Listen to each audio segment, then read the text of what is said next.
the fourth motion of the day, tackling racism and religious discrimination, particularly against people who are Muslim or Jewish. The full motion is printed on the order paper. What about Yorkshire and Humberside? Who have we got? Yes, the young woman here, second along, yes. Thank you, Mr. Speaker. I'm Mustafa Ahmed, MYP from Leeds. Mr. Speaker, here's my question to all of you. What does my race got to do with my ability to succeed in my life? Why people are more worried about the piece of fabric on my head than my ability to succeed in the life?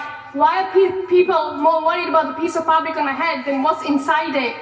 Mr. Speaker, how disgusting is that? We're living in the 21st century and young people, just like myself, still have to feel that nasty stuff like Islamophobia and anti-Semitism.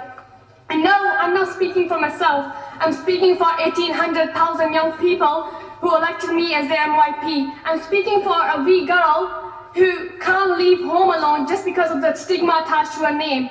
And I'm speaking for an 11-year-old boy called Asan who saw no choice but to hang himself just because he had to face bullying every other day. MYPs, it's really easy to say that we're living in a multicultural society and so-called everyone have equal opportunities. But it's not just enough to make a legislation and lean back. Race and religion still remains the elephant in the room that we still need to tackle. MYPs, we're on the right track. This year, we actually made a really good progress of this campaign, but it's not over. There's still a lot need to be done.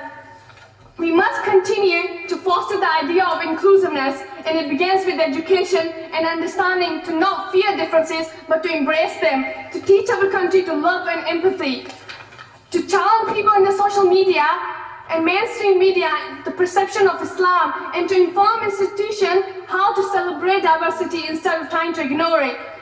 This only comes when you and I engage with people on a social and a community level. It will only come when you and I be a voice for young people who put their faith in you by passing this motion today. It's time to take the ladder and turn it into a bridge. Thank you.